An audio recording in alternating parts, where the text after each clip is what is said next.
Welcome to Access Asia, I'm Yuka Hoye. Coming up, tears of joy in Thailand as some of the hostages freed from Gaza return home, following the government's intense diplomatic activity. A growing Islamophobic disinformation campaign in India in the wake of the Israel-Hamas war. The ruling party there accused of weaponizing the conflict for electoral purposes. And anger in South Korea's dog meat industry as the government moves to end the centuries-old tradition of eating man's best friend.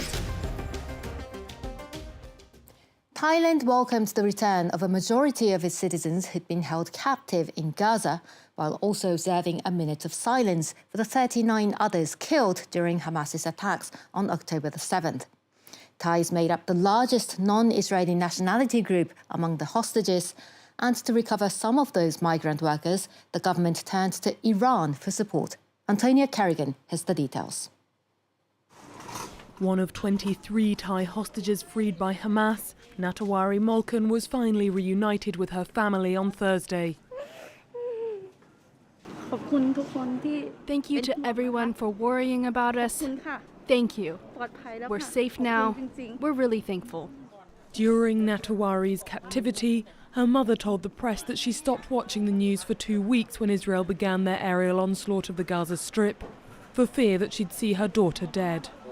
Often working as farm labourers in the kibbutzes, 30,000 Thais were living in Israel at the start of the war, and 39 were killed by Hamas on the 7th of October.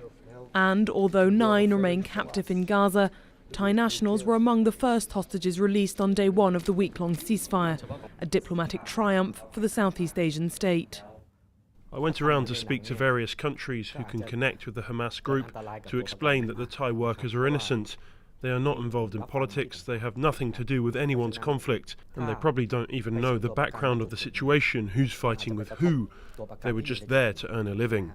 Panpuri having held talks in both Cairo and Doha since the hostages were taken, while Hamas give credit to the Turkish president's efforts. Also instrumental, though, was a delegation of 3 Thai Muslims convened by the parliamentary Speaker of the House, who say they had direct contact with Hamas in Iran. I'd like to thank Iran, both the government and the people who've been supportive in negotiating with Hamas. They know Thailand has good relations with the Islamic world and Iran. Over 100 hostages were freed during the truce, and Israel says around 125 remain. Since the war began, huge amounts of false information and Islamophobic remarks have been coming out of India. The conflict in the Middle East has inflamed Hindu extremists there who vent their hatred of Muslims under the guise of support for Israel. With just months to go before parliamentary elections, many people are accusing Narendra Modi's BJP party of using the war for political gain. The special report from our correspondents. It's noon on the outskirts of New Delhi. These BJP workers are getting ready to plan their day. Right now it's 12:30. At 1 p.m, we'll post on all of our X accounts. We have to get the hashtag Manahar with farmers trending. Arun Yadav is the lead social media strategist for the BJP in the state of Haryana. Every day, he and his team work to flood social media with narratives that promote Prime Minister Narendra Modi. On October 7th, hours after Hamas attacked Israel, one such narrative was widely promoted by the Hindu Nationalist Party. The official account of the BJP on X put out this video comparing what happened in Israel to what India experienced before Narendra Modi became the Prime Minister. Their tweet mainly targeted Congress, the main opposition party in the country. The video, which was viewed nearly 4 million times, was called out for being a planned attempt by the Hindu Nationalist Party to use a conflict in a foreign country to stir up emotions for domestic political gains. But Arun Yadav stands by his party's tweet. It's okay if they have tweeted, that's fine. India is a country which has been for very long suffered because of terrorism.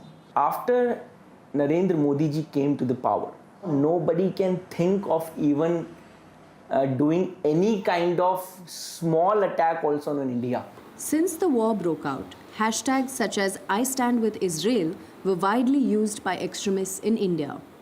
In this way, supporting the Netanyahu government became a way to promote their own Islamophobic agenda.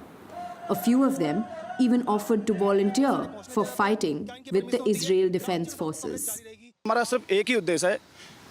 We have only one goal, that Israel's government give us citizenship and enlist us in their army. We will fight alongside them in this war. We want to eliminate these Islamic jihadists from this world. While Hindu nationalist organizations have conducted multiple uninterrupted rallies in support of Israel, pro-Palestinian protesters were stopped and detained in the capital. Among them were Huda and Afif, two university students. You can see the blue men in uniform, those are rapid action force people, and we see the khaki uniform Delhi police and the paramilitary. People don't know anything about the history of what has happened in Palestine. The pro-Israeli protest that has taken place in India has a direct linkage to the Hindutva ideology. They don't know what's truly happening, but they wanted to make a protest. They wanted to have a demonstration, so they're just doing just for a namesake that they had to reflect their Islamophobic face. Right after Hamas attacked in October, Prime Minister Narendra Modi declared his undying support for Israel. Simultaneously, his government also reiterated the call for a two-state solution for Palestine. For the long period of time, in the 70s and the 80s, we were fairly close to the PLO. That changed, of course, in 1991-92, when India officially sort of started its diplomatic ties with Israel. India has gotten a bit closer to Israel because of more sort of robust defense ties and more robust technology ties. They see what they go as sort of the minority there in the Islamic world, you know, trying to exist or being on the receiving side of Islamic terrorism and so on and so forth. They see something similar of facing the same things against Pakistan, for example, right? So there is that sort of common thread that they try to build. India's position on the conflict at the UN highlights its balancing act. While New Delhi refused to vote for a ceasefire, it recently condemned Israeli settlements in the occupied Palestinian territory at the General Assembly and sent humanitarian aid to Gaza. However, domestically, the conflict has taken a different turn. It is being weaponized to further the Hindu-Muslim divide as a strategy for the upcoming 2024 elections. In Pakistan, authorities have launched a vast operation to turn back illegal migrants, mainly some 2 million Afghans living without papers. At least 600,000 have arrived since the Taliban's takeover in August 2021. But there are also those who have lived in Pakistan for decades and are now living in fear and uncertainty amid daily police raids in their neighbourhoods. Our team on the ground went to meet some of them. At first light, Karachi police are going for a raid. They are heading towards an Afghan settlement that has been inhabited by refugees for almost 3 decades. Place 2 police officers at each entrance to this neighbourhood and cordon off the area. Such operations take place on a daily basis. The population is compelled as authorities are inflexible. We will search every house. People with valid cards will be left alone, and those with invalid cards will be detained. Immigrants without paper are deported back to their country within hours of their arrest. Here is my father's card, and here are our cards. So we have lived here for about 40 years. Will we ever be able to get a regular status?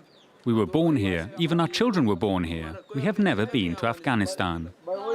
This family's documents are in order, so the police leave. There is an atmosphere of fear in Afghan neighborhoods since the crackdown against undocumented migrants began on 1st of November. Nearly 2 million of them live in Pakistan. This Pakistani lawyer and human rights activist is trying to help the Afghan community.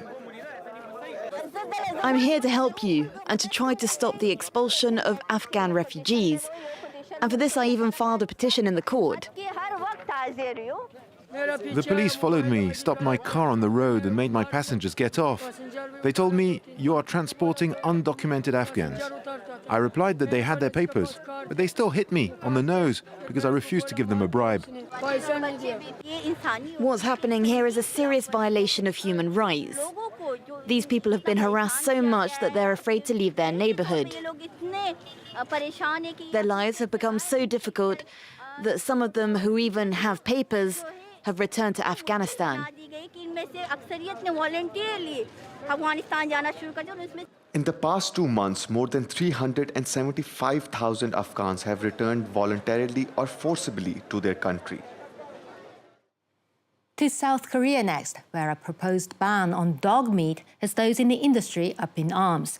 Dog farmers and restaurant owners are demanding the government scrap the proposed bill that would end a centuries-old custom on the Korean peninsula. Catherine Viet has this.